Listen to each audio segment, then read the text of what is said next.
अरविंद केजरीवाल की सियासत भगवंत मान सरकार के गले की हड्डी बन गई है, जिसे वो न निगल पा रही है और न ही उगल पा रही है। पंजाब में अरविंद केजरीवाल ने दो बड़े वादे किए थे, एक तो 300 यूनिट फ्री बिजली और दूसरा पुरानी पेंशन योजना को लागू करने का। बिजली की फ्री योजना तो चालू कर दी गई, लेकिन पुरानी पेंशन योजना अभी बाकी है। इसके लिए गुजरात चुनाव के दौरान अरविंद केजरीवाल ने कैबिनेट का फैसला तो करवा दिया, लेकिन उसका नोटिफिकेशन जारी करवाने में भगवंत मान सरकार के हाथ पांव फूलने लगे हैं। वजह फंड की कमी। फ्री बिजली के चक्कर में पंजाब सरकार को करीब 23,000 करोड़ का फटका लगा है।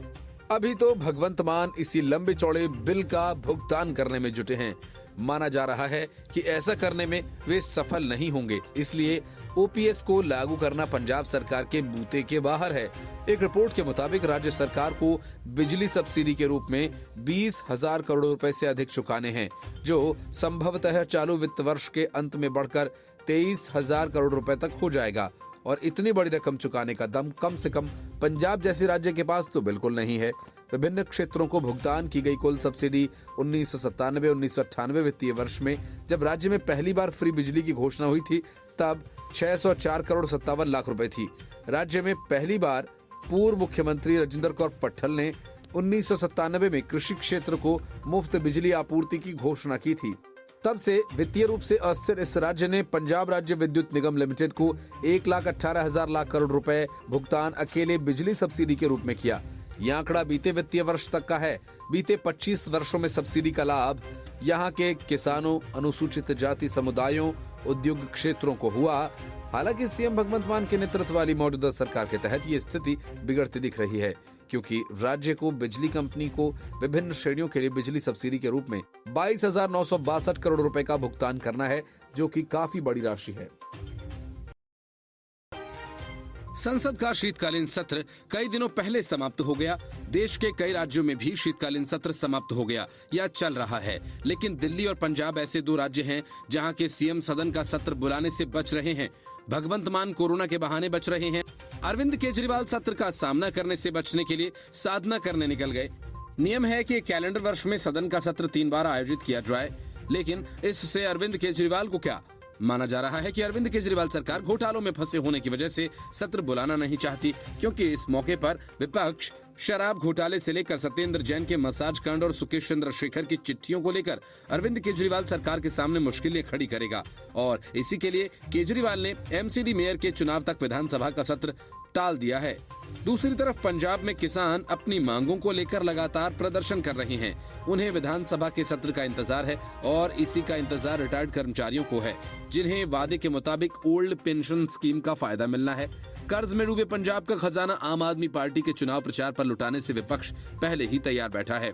पंजाब में बढ़ते अपराध ग्राफ, नशे का धुआंधार कारोबार, विपक्ष की तरकश में और कई तीर हैं, जिन्हें विधानसभा सत्र के दौरान मान सरकार पर चलाने को बेताब है।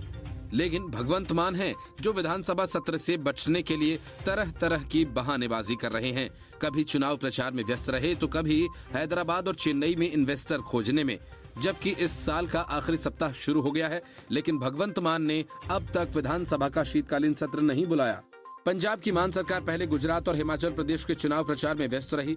फिर बीते दिनों भगवंत मान चेन्नई और हैदराबाद के उद्योगपतियों से मीटिंग कर उन्हें पंजाब में निवेश के लिए आमंत्रित करने गए। अब पंजाब सरकार कोविड की रोकथाम की तैयारियों में जुटी है। नतीजतन विधानसभा का शीतकालीन सत्र अगले साल पर टलता दिख रहा है। पंजाब के विभिन्न किसान संगठन मान सरकार से उनकी मानी गई मांगों को लागू करने के लिए लगातार विरोध प्रदर्शन कर रहे हैं, लेकिन भगवंत मान और कृषि मंत्री कुलदीप सिंह धालीवाल भी किसानों से सरकार को कुछ समय देने की बात कहते रहे हैं। लेकिन अभी तक किसानों की मानी गई मांगे और नई मांगों पर पंजाब सरकार कोई फैसला नहीं ले सकी है। पंजाब की मान सरकार ने ओल्ड पेंशन स्कीम के नोटिफिकेशन जारी कर दिए हैं। अरविंद केजरीवाल भी गुजरात और हिमाचल प्रदेश के चुनाव प्रचार में ओपीएस की नोटिफिकेशन जारी करने का हवाला देते रहे हैं, लेकिन पंजाब में इसे अभी तक लागू नहीं किया गया है। जबकि मान सरकार ने नवंबर महीने में कैबिनेट मीटिंग के बाद ओपीएस नोटिफिकेशन जारी करने की घोषणा की थी। पंजाब की मान सरकार को सत्ता का ताज करीब 3 लाख करोड़ रुपए के कर्ज के साथ मिला था और इससे आगे बढ़ते हुए मान सरकार स्वयं भी करीब 30,000 करोड़ रुपए का कर्ज ले चुकी है। महाराष्ट्र में असली शिवसेना पर दावेदारी को लेकर उद्धव ठाकरे और एकनाथ शिंदे के बीच शह और मात का खेल लंबे समय से चल रहा है। लेकिन अब ये मामला दोनों गुटों के बीच भिड़ंत तक आ पहुंचा है। एकनाथ शिंदे ने पहले नागपुर विधानसभा में उद्धव ठाकरे से उनके बरसों पुराने ऑफिस को छीन लिया और अब उसके बाद बीएमसी की सत्ता में पिछले 25 सालों से कब्जा जमाए उद्धव ठाकरे का दफ्तर भी। शिंदे ने जब बीएमसी वाले उद्धव ठाकरे के ऑफिस पर कब्जा जमाया तब दोनों गुटों के बीएमसी ऑफिस में झड़प हो गई। दरअसल शिंदे गुट के लोगों ने बीएमसी कार्यालय में बने शिवसेना दफ्तर पर कब्जा जमा लिया। इस दौरान वहां मौजूद उद्धव ठाकरे गुट के नेताओं ने इसका विरोध किया। बताया जा रहा है कि इस दौरान पहले तो दोनों तरफ से जमकर बहसबाजी हुई और फिर बात हाथापाई तक पर आ गई। हालांकि सूचना मिलते ही पुलिस मौके पर पहुंच गई और मामले को शांत करवाया। इस घटना पर महाराष्ट्र के मंत्री दीपक केसरकर ने कहा कि उन्हें लगता है कि शांति बनाए रखी जानी चाहिए। उद्धव ठाकरे गुट को ये मान लेना चाहिए कि उन्होंने बहुमत खो दिया है। ग्राम पंचायत चुनाव में भी वे 5वें स्थान पर थे। उन्हें ये समझना चाहिए कि हम सत्ता में हैं। उन्हें धैर्य रखना चाहिए। झड़प के बाद बीएमसी ने बयान जारी किया कि सभी को कार्यालय से हटा दिया गया है, लेकिन मना करने के बाद शिंदे गुट के सदस्य बीएमसी परिसर से चले गए। 20 दिसंबर को उद्धव ठाकरे गुट को शीतकालीन सत्र के पहले दिन नागपुर विधानसभा परिसर में बने शिवसेना पार्टी कार्यालय को खाली करना पड़ा था। इस जगह पर अब सीएम एकनाथ शिंदे के गुट का कब्जा हो गया है। यहाँ 30 साल से शिवसेना का कार्यालय था। विधानसभा के रिकॉर्ड के अनुसार मुख्यमंत्री एकनाथ शिंदे आधिकारिक शिवसेना के नेता हैं, इसलिए कार्यालय का दावा सीएम एकनाथ शिंदे के बालासाहेबची शिवसेना गुट का था। उद्धव ठाकरे के उद्धव बालासाहेब ठाकरे गुट को नागपुर विधान भवन के परिसर में बैरक संख्या 5 और 6 में उनकी संख्या और विधायकों के आकार के अनुसार एक नया कार्यालय आवंटित किया गया है। एकनाथ शिंदे और उद्धव ठाकरे के बीच की सियासी जंग अपने चरम पर पहुंच गई है। एकनाथ शिंदे ने पहले उद्धव ठाकरे की शिवसेना के साथ बगावत की। शिंदे ने पहले उनके 40 एमएलए तोड़े और 12 सांसदों को अपने साथ मिला लिया। धीरे धीरे पार्टी पर कब्जा करने की मुहिम छेड़ दी। अब आलम यह है कि एकनाथ शिंदे ने उद्धव ठाकरे की ताकत को काफी सीमित कर दिया है। धीरे धीरे ठाकरे गुट के पदाधिकारी और कार्यकर्ता भी शिंदे गुट में शामिल हो रहे हैं। पार्टी के नाम और सिंबल को लेकर अभी भी उद्धव ठाकरे गुट और एकनाथ शिंदे गुट के बीच केंद्रीय चुनाव आयोग के साथ साथ सुप्रीम कोर्ट में मुकदमा लड़ा जा रहा है। लेकिन संख्या बल के आधार पर खुद को असली शिवसेना और उद्धव ठाकरे गुट की शिवसेना को नकली होने का दावा भी किया जा रहा है। Report news of India. विवादों के साथ शुरू हुई राहुल गांधी की भारत जोड़ो यात्रा जैसे जैसे अपने अंतिम मकाम पर पहुंच रही है, विवाद बढ़ता जा रहा है। ताजा मामला राहुल गांधी की सुरक्षा में चूक से जुड़ा है, जिसको लेकर कांग्रेस ने गृह मंत्री अमित शाह को पत्र लिखा था। लेकिन अब पता चला कि सुरक्षा को लेकर राहुल गांधी खुद ही लापरवाह हैं और एक दो नहीं बल्कि 113 बार सुरक्षा निर्देशों का उल्लंघन कर चुके हैं। राहुल गांधी की सुरक्षा का जिम्मा संभाल रही सीआरपीएफ ने कहा कि राहुल गांधी की सुरक्षा को लेकर पूरे इंतजाम किए गए थे। हालांकि कई मौकों पर खुद राहुल गांधी की ओर से ही सुरक्षा निर्देशों का उल्लंघन किया गया। कांग्रेस ने राहुल गांधी की सुरक्षा की चूक के मामले पर गृह मंत्रालय को चिट्ठी लिखी थी और इसे लेकर सीआरपीएफ ने केंद्रीय गृह मंत्रालय को जवाब सौंपा है। सीआरपीएफ ने गृह मंत्रालय को बताया कि राहुल गांधी ने 2020 से अब तक 113 बार सुरक्षा के नियमों का उल्लंघन किया। सीआरपीएफ के मुताबिक कई बार भारत जोड़ो यात्रा के दौरान ऐसा भी हुआ जब सीआरपीएफ ने कांग्रेस के आरोपों पर गृह मंत्रालय को बताया कि गाइडलाइंस के मुताबिक ही राहुल गांधी की सुरक्षा का इंतजाम किया गया था। सीआरपीएफ के मुताबिक दौरों पर व्यक्ति की सुरक्षा का जिम्मा राज्य पुलिस के समन्वय से सीआरपीएफ का होता है और गृह मंत्रालय द्वारा राज्य सरकारों सहित संबंधित सभी हितधारकों को खतरे के आकलन के आधार पर सलाह जारी की गई है। सीआरपीएफ के मुताबिक प्रत्येक दौरे के लिए अग्रिम सुरक्षा संपर्क यानी ASL भी किया जाता है। राहुल गांधी की दिल्ली यात्रा से पहले 22 दिसंबर को सभी हितधारकों को शामिल कर ASL भी किया गया था। यात्रा के दौरान सभी सुरक्षा दिशा निर्देशों का सख्ती से पालन किया गया और दिल्ली पुलिस ने जानकारी दी है कि सुरक्षा कर्मचारियों की पर्याप्त तैनाती की गई थी। सीआरपीएफ के मुताबिक संरक्षित व्यक्ति के लिए की गई सुरक्षा व्यवस्था तब ठीक काम करती है जब संरक्षित व्यक्ति स्वयं निर्धारित सुरक्षा गाइडलाइंस का पालन करता है। कई मौकों पर राहुल गांधी की ओर से निर्धारित नियमों का उल्लंघन देखा गया और इस बारे में समय समय पर जानकारी दी गई है। कांग्रेस ने राहुल गांधी की भारत जोड़ो यात्रा में सुरक्षा को चूक का आरोप लगाते हुए गृह मंत्रालय को चिट्ठी लिखी थी। कांग्रेस का आरोप है कि दिल्ली पुलिस राहुल की सुरक्षा के मुद्दे पर पूरी तरह से विफल रही। कांग्रेस महासचिव ने चिट्ठी में लिखा था, जैसे ही यात्रा 24 दिसंबर को दिल्ली पहुंची उसके बाद कई बार राहुल गांधी की सुरक्षा में सेंध लगी और दिल्ली पुलिस भीड़ को काबू करने और उनके चारों ओर सुरक्षा के घेरे को मेंटेन करने में असफल रही। राहुल गांधी की Z+ सिक्योरिटी है। केसी वेणुगोपाल ने इस शिकायत में कहा कि इसके बाद स्थिति काफी बिगड़ गई। कांग्रेस कार्यकर्ताओं और भारत जोड़ो यात्रा में शामिल यात्रियों को सुरक्षा का घेरा बनाना पड़ा। वेणुगोपाल ने लिखा कि दिल्ली पुलिस मूक दर्शक बनी रही और भीड़ को रोकने में नाकाम रही। इसके अलावा इंटेलिजेंस ब्यूरो का इस्तेमाल उन लोगों को डराने धमकाने में किया जा रहा है जो राहुल गांधी से मिल रहे हैं। आईबी उनसे लगातार पूछताछ कर रही है। जिस बात की उम्मीद थी शरद पवार ने बिल्कुल वही किया। 13 महीने जेल में बिताकर जैसे ही अनिल देशमुख जमानत पर बाहर निकले, शरद पवार ने अपनी तोप का मुहाना जांच एजेंसियों की तरफ मोड़ दिया। कांग्रेस के स्थापना दिवस के मौके पर उन्होंने महाराष्ट्र के महाविकास आघाड़ी गठबंधन के नेताओं का जिक्र किया और बीजेपी सरकार पर निशाना साधा। पवार ने एनसीपी के अनिल देशमुख, शिवसेना उद्धव बाला साहेब ठाकरे नेता संजय राउत और अन्य नेताओं का नाम लेते हुए कहा, प्रवर्तन निदेशालय जैसी केंद्रीय जांच एजेंसियों का कैसे दुरुपयोग किया जा सकता है, इसका सबसे अच्छा उदाहरण है गिरफ्तारी। शरद पवार ने कांग्रेस मुक्त भारत को लेकर कहा, कांग्रेस मुक्त भारत संभव ही नहीं है क्योंकि कोई भी पार्टी की विचारधारा और योगदान की अनदेखी नहीं कर सकता।